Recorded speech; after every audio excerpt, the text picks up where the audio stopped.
Hello students, तो हम कर रहे हैं विकास असाइनमेंट, उसके अंदर फाइनल अकाउंट। ये पार्ट टू का चैप्टर नंबर कौन सा है बोलो? Chapter number 5, business financial statement of organisation. हमने इसके अंदर क्वेश्चन नंबर 1, 2, 3, 4 चार क्वेश्चन देख लिए हैं। आज हम देखेंगे question number 5। Question number 5 relatively बहुत टफ है इन कंपेयर टू 1, 2, 3, 4। कैसे टफ है वो आपको वीडियो में मालूम पड़ेगा। तो चलो विदाउट वेस्टिंग, आपको भी क्या करना है, मेरे साथ बुक निकाल लो, नोटबुक निकालो, मेरे साथ फटाफट आपको भी सॉल्व करना है। तो चलते हैं हमारे स्क्रीन के ऊपर। विकास असाइनमेंट निकाल लो। पेज नंबर आपका, पेज नंबर है ये 3030 विकास असाइनमेंट। ठीक है, चलो क्वेश्चन नंबर दिया हुआ है यहाँ पे हमको। क्वेश्चन नंबर 5 सबसे अच्छी चीज है, आपको देखते ही मन खुश हो जाएगा, बल्ले बल्ले करेगा। आपको ट्रेडिंग अकाउंट दिया हुआ है, लेकिन ये आपकी खुशी ज्यादा देर तक नहीं होगी। क्यों? क्योंकि हम देखते हैं इसके अंदर एडजस्टमेंट। पहला एडजस्टमेंट देखो बच्चा लोग क्या बोल रहा है। ये पहला एडजस्टमेंट बोल रहा है, goods of ₹2000 withdrawn for personal use which is not recorded. ओडी बाबा, ये क्या कर दिया तूने? तो बताओ अगर हम पर्सनल अकाउंट के लिए लेते हैं तो उसकी अकाउंटिंग एंट्री क्या होता है। चलो मैं आपको शुरू करता हूं, मेरे साथ आपको बनाने हैं। यहाँ पे हम बनाएंगे प्रॉफिट एंड लॉस अकाउंट। ठीक है, profit and loss account. Okay, next हम क्या बनाएंगे? बैलेंस शीट बनाएंगे। कॉलमनर ढूंढ ढूंढ, आपको इस तरह से पेंसिल स्केल यूज करनी है। ओके, यहां पे बैलेंस शीट,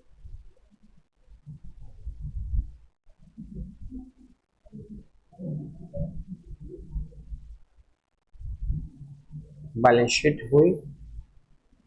ठीक है, और ये हमारा प्रॉफिट एंड लॉस हो गया।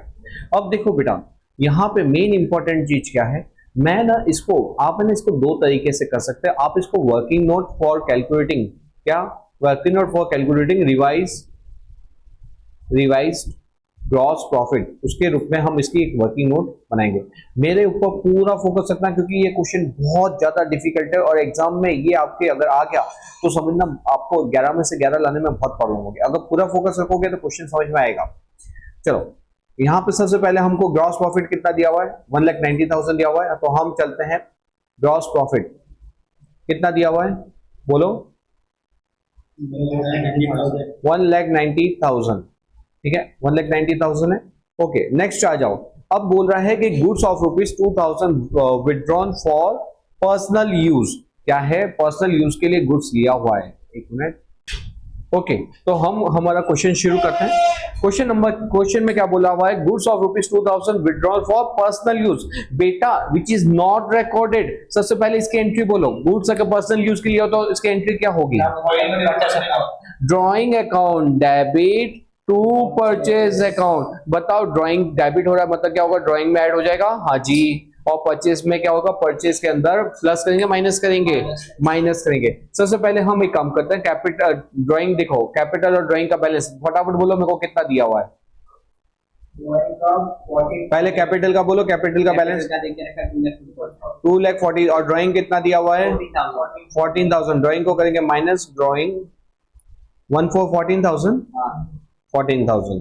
अब ये बताओ, ये जो हमारा पर्सनल यूज के लिए लिया हुआ है, ये ड्राइंग का बैलेंस कौन सा होता है?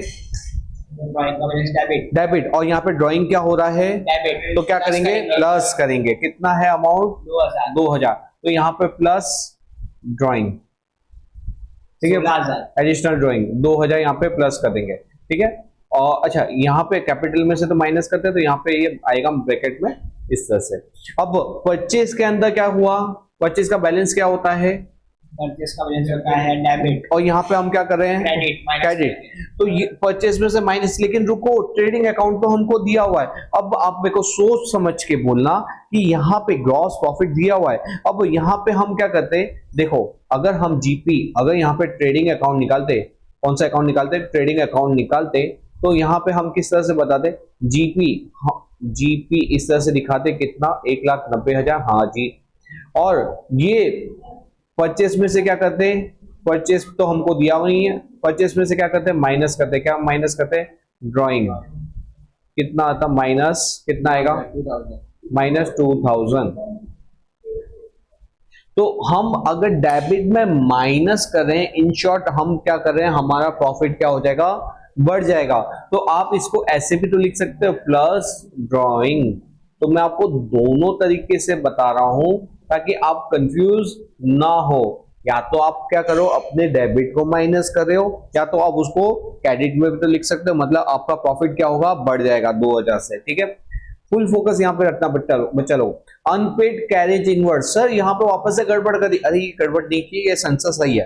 अनपेड कैरेज इनवर्ड के अंदर क्या होता है, कैरेज इनवर्ड कहाँ आता है, ट्रेडिंग अकाउंट में डेबिट ट्रेडिंग अकाउंट में, और ये अनपेड है, चुकाना पड़ेगा, मतलब दूसरी इंपैक्ट कहाँ आएगी, दूसरी इम्पैक्ट आई है लायबिलिटी साइड। लाइबिलिटी। तो पहले तो हम इसको लाइबिलिटी में लिख देते हैं। तो देखो यहाँ पे हम लिखते हैं लाइबिलिटी के अंदर अनपेड, अनपेड क्या है ये, कैरेज इनवर्ड कैरेज इनवर्ड कितना है, 1000। अच्छा ये बताओ, ये कैरेज इनवर्ड ट्रेडिंग अकाउंट में किधर आता हूँ, डेबिट साइड, डेबिट तरफ आता, और ये लिखना रह गया था। तो इससे अब मेरा प्रॉफिट बढ़ेगा कि घटेगा, घटेगा। घटेगा, क्योंकि मैं इतना खर्चा और दिखाऊंगा तो मेरा प्रॉफिट घटेगा। इसलिए इसको क्या करेंगे, माइनस कैरेज इनवर्ड। ठीक है, कितना आएगा, 1000। समझ रहे हो, इसको माइनस क्यों किया, क्योंकि हमको प्रॉफिट दिया हुआ लिखने के, लेकिन ये लिखना भूल गए थे। तो हम खर्चा जब दिखाएंगे तो हमारा प्रॉफिट क्या हो जाएगा, कम हो जाएगा। नेक्स्ट आ जाओ, 5000 receive from debtor is wrongly credited to sales account. ओ हो, सबसे पहले हम इसकी एंट्री देखो। पहले अगर इतनी की एंट्री बताओ कि 5000 रिसीव फ्रॉम डेटर, इसकी एंट्री क्या होती, रिसीव फ्रॉम डेटर, तो बेटा रिसीव हो रहा है, कैश आ रही है, डेबिट डेटर अकाउंट, कैश आ रही है, cash account debit to debtor account होगा। हाँ जी, तो होना क्या चाहिए था, शुड बी होना चाहिए था ये वाली एंट्री। ठीक है, मगर उसने पास क्या किया, पास्ड कौन सी एंट्री की, उसने बोला कि wrongly credited to sales account, मतलब इसने कैश को तो डेबिट ही किया, debit to sales account, cash account debit, wrongly credited to sales account मतलब टू सेल्स कर दिया। अब हम इसको क्या करेंगे, करेक्ट करेंगे मतलब जो गलत किया हुआ है, अब इसकी क्या पास करेंगे, रेक्टिफिकेशन एंट्री पास करेंगे। रेक्टिफिकेशन, जो गलत किया उसको कैंसिल करो, तो गलत क्या किया हुआ है, सेल्स, उसको गलत करो मतलब उल्टा करो, तो क्या हो जाएगा, sales account debit debtor, very good, sales account debit करेंगे। और सही क्या करना चाहिए था ये, तो उसको करो, तो टू डेटर अकाउंट, जो नहीं किया उसे करो और जो गलत किया उसे सही करो, कैंसिल करो। ठीक है, तो यहाँ पे सेल्स क्या हो रहा है, डेबिट होगा, मतलब सेल्स का बैलेंस क्या हो जाएगा, सेल्स की कौन सा बैलेंस होता है, क्रेडिट, और यहाँ पे क्या कर रहे हैं, डेबिट। अब बताओ, अगर हम सेल्स को डेबिट करें तो ओवरऑल हमारा जीपी बढ़ेगा कि घटेगा, घटेगा, क्योंकि हमको सेल्स में से क्रेडिट तरफ कम करना पड़ेगा, तो हमारा जीपी घटेगा। तो यहाँ पे आएगा minus wrongly credited to sales account. ठीक है, कितनी अमाउंट है, अमाउंट है 5000, माइनस 5000 कर दिया। हाँ जी, और दूसरा डेटर में क्या होगा, ये डेटर में प्लस डेटर का कौन सा बैलेंस होता है, और ये क्या है, तो क्या करेंगे, माइनस। सोच समझ के बोलो बेटा। अब सबसे पहले देखो डेटा का बैलेंस ऊपर कहाँ दिया हुआ है, देखो इधर बुक्स में फटाफट डेटा का बैलेंस कहाँ दिया है, ट्रेडर एंड कस्टमर मिला। हाँ, अब फटाफट मेरे को बोलो डेटा का बैलेंस कितना दिया हुआ है, जल्दी, ट्रेडर का बैलेंस कितना दिया हुआ है, ट्रेडर्स और कस्टमर्स का लेके रखा है 99 अरे डेबिट बैलेंस होता है डेटर का, तो डेटर का बैलेंस कितना हुआ, 80,000, क्रेडिटर का कितना है, 90,000। तो ये क्रेडिटर 90,000 और डेटर का 80,000। इसमें minus wrongly credited to sales account. ठीक है, रॉन्गली क्रेडिटेड टू सेल्स कितना था अमाउंट, अमाउंट थी 5000 माइनस करेंगे तो कितना बचेगा, 75,000। क्लियर है, ओके। नेक्स्ट पे आ जाओ, provide 10% depreciation on permanent asset. देखो परमानेंट एसेट कितनी दे रखी है, 1,63,000, उसमें कितना डेप्रिसिएशन बोला हुआ है, तो परमानेंट एसेट 1,63,000 निकालो, उसका 10% कितना आएगा, 60,300, बैलेंस कितना आएगा, बैलेंस कितना आएगा, 1,63,000 माइनस 1,46,000, 1,46,000 6,700 और इसकी दूसरी इम्पैक्ट कहाँ जाएगी? तो depreciation on permanent asset, clear है? कितना था? 16,300। Okay next, unrecorded credit purchase. उड़ी बाबा, क्रेडिट परचेस, क्रेडिट पे गुड्स परचेस किया था जिसको हमने रिकॉर्ड नहीं किया। तो चलो करो, एंट्री क्या होगी इसकी? एंट्री क्या होगी जल्दी बोलो। अगर गुड्स परचेस किया क्रेडिट पे, एंट्री क्या होगी? Purchase account debit. बेटा क्रेडिट पे परचेस किया हुआ है, अरे बेटा परचेस किया हुआ है। हाँ कैसे करते, प्रैक्टिस की बहुत रिक्वायरमेंट है। Purchase account debit to creditor account, entry आपको ढंग से पास करनी है। अगर एंट्री गलत बोली तो आपको पूरा आंसर हो जाएगा गलत। तो परचेज करते हैं तो बेटा क्रेडिट बैलेंस बढ़ता है, क्रेडिटर का बैलेंस बढ़ता है, क्रेडिटर अकाउंट आएगा। तो एक इंपैक्ट जाएगी पहले परचेज में, दूसरी क्रेडिटर। पहले क्रेडिटर में देख पास करते हैं तो क्रेडिटर में क्या बताओ, क्रेडिटर का बैलेंस कौन सा होता है? और ये क्या हो रहा है? माइनस, ये क्या हो रहा है? क्रेडिट प्लस करेंगे, क्रेडिटर का बैलेंस होता है क्रेडिट, और क्रेडिट करना है तो उसको प्लस करेंगे। तो यहाँ पे क्रेडिटर कहाँ है? ये रहा, प्लस क्रेडिट परचेस। कितनी अमाउंट है? 5,000, 95,000 आ गया। और दूसरा देखो देखो देखो देखो, यहाँ पे परचेस डेबिट होता है, परचेस में डेबिट, परचेस का बैलेंस क्या होता है? डेबिट। और यहाँ पे क्या करें हम? डेबिट। तो बताओ डेबिट तरफ का बैलेंस बढ़ना मतलब इनकम बढ़ेगी कि इनकम कम होगी?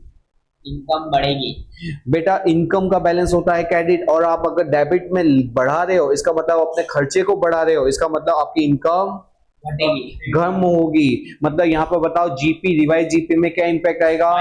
माइनस होगा, माइनस यहाँ पे आएगा unrecorded purchase, credit purchase, unrecorded credit purchase. क्या करेंगे? माइनस। कितनी अमाउंट है? 5,000 से। मतलब हमारा प्रॉफिट और कम हो जाएगा 5,000 से, समझ रहे हो? क्योंकि डेबिट का बैलेंस जितना बढ़ता जाएगा उतना प्रॉफिट कम होता है। बेटा एक सिंपल चीज समझो, क्रेडिट का बैलेंस बढ़ना, ठीक है, मतलब इनकम का बढ़ना, और अगर डेबिट का बैलेंस बढ़ना मतलब इनकम का कम होना, समझे? तो अगर कोई भी इंपैक्ट क्रेडिट में आएगी मतलब इनकम में ऐड करो, और कोई भी इंपैक्ट डेबिट में आएगी मतलब इनकम को कम करना है। ठीक है, ठीक है, बस ये लॉजिक आपको ध्यान रखना। तो ये हमने कर दिया इंपैक्ट यहाँ पे। हाँ जी, और लास्ट वाला, अब ये मेरे को बताओ, goods of ₹10,000 burned by fire, सिर्फ इतना लिखा होता, सिर्फ सुनो मेरी बात, अगर गुड्स सिर्फ इतना लिखा होता कि गुड्स 10,000 का जल गया by fire, very good, goods loss due to fire account debit to purchase account. लेकिन रुको, पूरा हमारा लॉस नहीं हुआ है। इंश्योरेंस हमने लिया था, इंश्योरेंस कंपनी ने बोला कि 8,000 तो हम दे देंगे, मतलब गुड्स जला कितने का? 10 का, लेकिन इंश्योरेंस कंपनी ने कितना बोला? तो कितना बच गया? 2,000। ये क्या है? हमारा लॉस है। तो एंट्री क्या होगी अब? Loss due to fire account,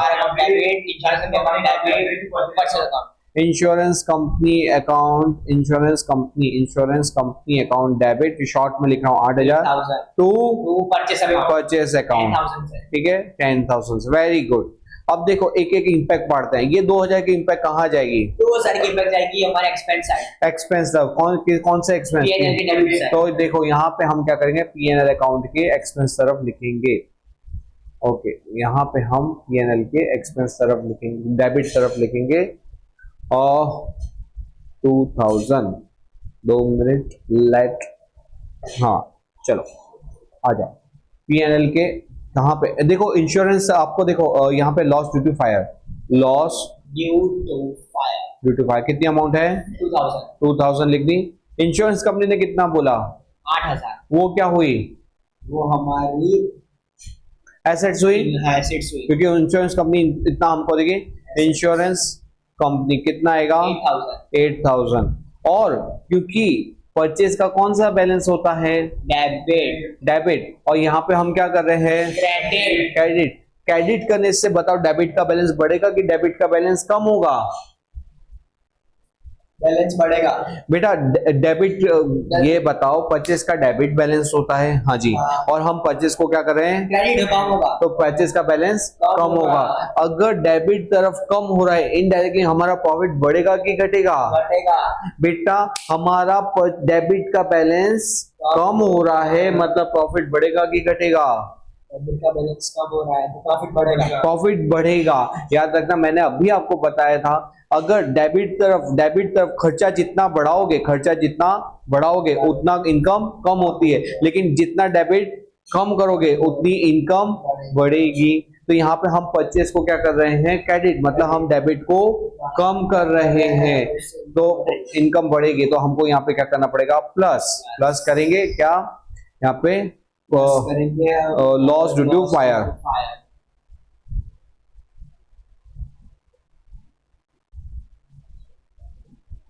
कितना, 10,000, क्या करना पड़ेगा, प्लस।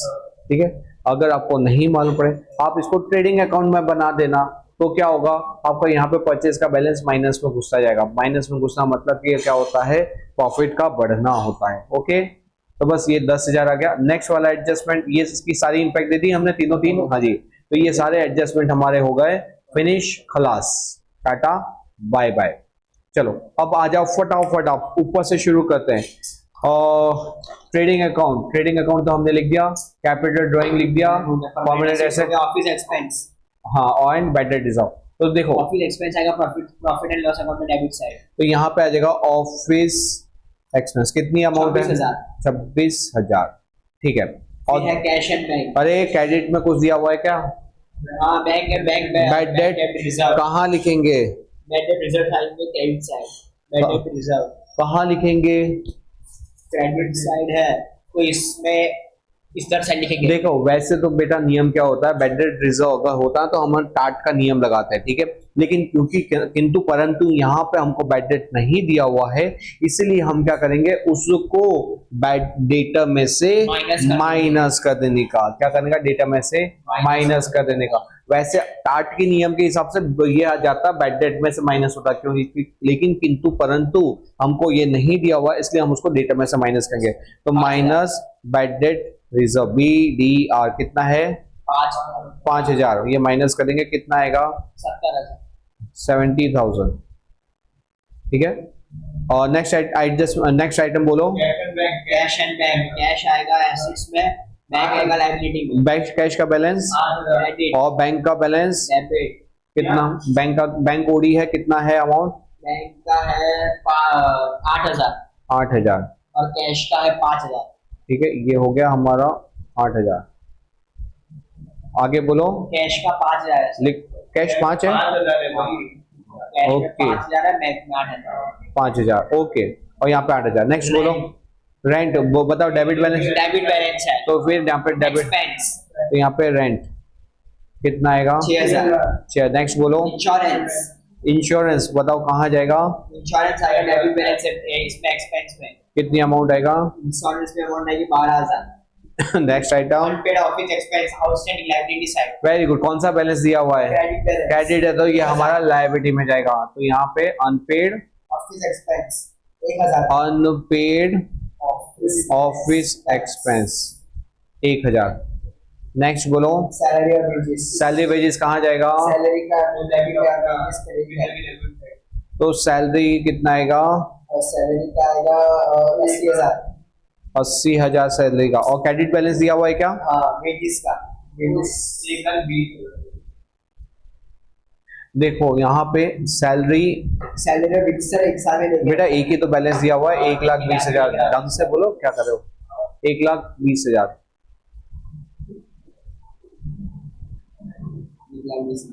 नेक्स्ट आइटम है डेटा क्रेडिटर कर दिया, हाँ, बिल्स कहाँ पे लिखेंगे, अमाउंट बोलो, और क्रेडिट वाला 12,000। बिल्स 12। नेक्स्ट बोलो, नेक्स्ट है डिस्काउंट दोनों दिया हुआ डेबिट क्रेडिट, तो दोनों यहाँ पे लिख देंगे, डिस्काउंट कितना, 2,000। डेबिट में 2,000, क्रेडिट में 3,000। क्रेडिट में डिस्काउंट 3,000। नेक्स्ट बोलो, इंश्योरेंस में हमारे एसेट्स है, प्रीपेड इंश्योरेंस, डेबिट बैलेंस दिया हुआ है। हाँ 1000 अच्छा प्रीपेड ही वर्ड दिया हुआ तो यहाँ पे आएगा एसेट तरफ, prepaid insurance premium 1000 1000, very good. Closing stock आएगा assets closing asset balance sheet में एसेट तरफ कितना आएगा, 15,000 हो गया ये।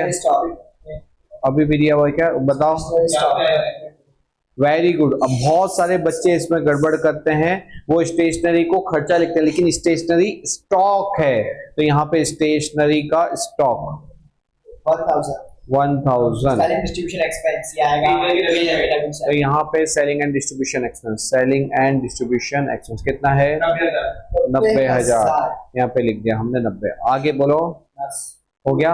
अब सबसे पहले जीपी को क्लोज करेंगे, फटाफट मेरे को बताओ जीपी कितना आया, जल्दी जल्दी बोलो जीपी कितना आया।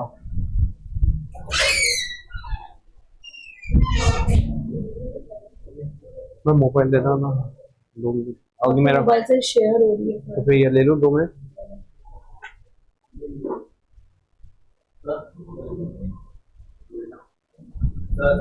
बेटा आया 5 मिनट।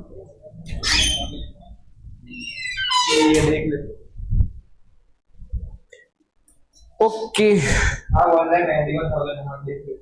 रुको चलो बताओ आप मेरे को कितना आया आपका रिवाइज। Very good, 1,91,000, great. आप सभी का भी 1,91,000 आएगा, चेक कर लेना। अब ये जीपी को हम कहाँ लिखेंगे, पीएनएल के क्रेडिट तरफ, तो यहाँ पे लिख देंगे रिवाइज्ड जीपी, ठीक है। इस क्वेश्चन के अंदर यही खास थी, पिछले वाले क्वेश्चन में हमको डायरेक्ट जीपी दिया था, यहाँ पे रिवाइज प्रॉफिट हमको निकालना पड़ा 1,91,000। चलो फटाफट टोटल करो 1,91,000, क्रेडिट का टोटल करो और निकालो इसका आंसर।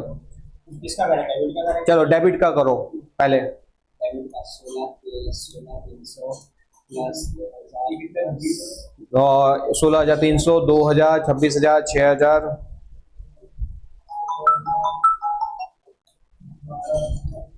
2,74,300 2,74,300।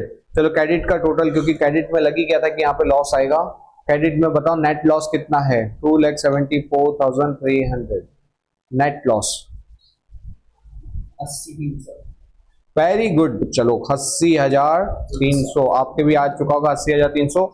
ये हम क्या करेंगे 300, यहाँ पे नेट लॉस लिखेंगे, कितना लिखेंगे, क्या करेंगे, प्लस करेंगे माइनस करेंगे, माइनस, तो यहाँ पे बोलो कितनी अमाउंट आएगी,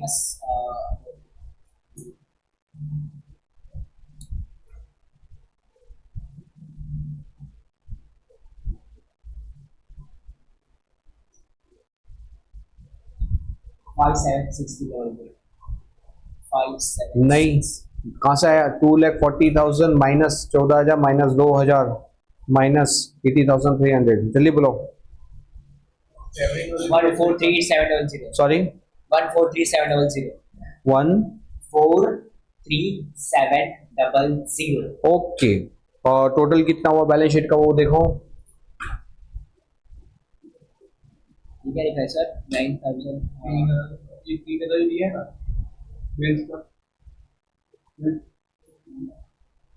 5,000 बिल से 8,000 नहीं, देखो देखो देखो 1,43,700 प्लस 1,000 क्रेडिट का टोटल बोलो कितना आया, 5,000 8,000 प्लस बैंक कोडी देखो, बैंक कोडी कितने की है, अरे कैश एंड बैंक का बैलेंस देखो 8,000 है और ये 5,000 है, तो यहाँ पे उल्टा बोला आपने 5,000 हाँ और यहाँ पे 8,000 चलो क्या करते हैं, चलो फटाफट बोलो 2,57,700 25 नहीं, चेक करो वापस से 25 डेबिट में भी वही आया, तुमने कौन सा किया, क्रेडिट और डेबिट का चेक करो, 25,146,700 plus 70,000 plus 8,000 plus 8,000 plus 8,000 plus 1,000 15,000 1,000 257700। Very good 257700। तो बेटा यहाँ पे हमारा ये क्वेश्चन होता है खत्म। आप भी देखो इसके अंदर यहाँ पे करेक्ट जीपी 1,91,000 आ गया, 80,000। हाँ ये वाला आंसर परफेक्टली सही किया था। और बेटा ये हमने क्या किया, ये बहुत ही मेरे को लगता है कि ये क्वेश्चन अगर आएगा तो बच्चों की गलती की चांसेस बहुत ज्यादा हो जाते हैं। क्यों? क्योंकि इसके अंदर इसका पहले तो आप स्क्रीनशॉट फटाफट ले लो, धनाधन धनाधन धनाधन ले लिया। ओके तो बेटा यहाँ पे क्या है, हमने वो क्वेश्चन को खत्म किया जिसके अंदर क्या है जीपी दिया हुआ था, लेकिन खुशी से ज्यादा गम की बात है क्योंकि जीपी में एडजस्टमेंट बहुत सारे थे। तो आपको क्या करना, आपको ये देखना है कि अगर क्रेडिट का बैलेंस बढ़ रहा है मतलब जीपी में ऐड करो, और डेबिट का बैलेंस बढ़ रहा है तो जीपी में माइनस करने का। ठीक है, और इससे उल्टा हो, अगर क्रेडिट का बैलेंस कम हो तो जीपी को घटा दो, और डेबिट का बैलेंस कम हो रहा हो तो जीपी को बढ़ा दो। इस तरह से रिवाइज जीपी निकालना है। बाकी पीएनएल बैलेंस शीट के अंदर इतना कोई एडजस्टमेंट नहीं था। आई होप आपको ये क्वेश्चन में मजा आया होगा। मैं वापस से बोलूंगा, बार बार बोलूंगा, एक ही क्वेश्चन को आपको 2 से 3 बार करना है क्योंकि इसके अंदर हमको 11 में से 11 लाना है। 11 में से 11 लाने के लिए आप एक बार सॉल्व करोगे या वीडियो को सिर्फ देखोगे नहीं चलेगा, आपको वीडियो से ज्यादा सेल्फ प्रैक्टिस की जरूरत पड़ेगी। तो घर पे इसको 2 से 3 बार जरूर करें, और जहां पे अटक रहे हो वहां पे वीडियो की हेल्प लो। ठीक है, चलो मिलते हैं ऐसे ही कुछ इंटरेस्टिंग वीडियो के साथ नेक्स्ट टाइम। टिल देन पढ़ते रहना, आगे बढ़ते रहना। Bye bye.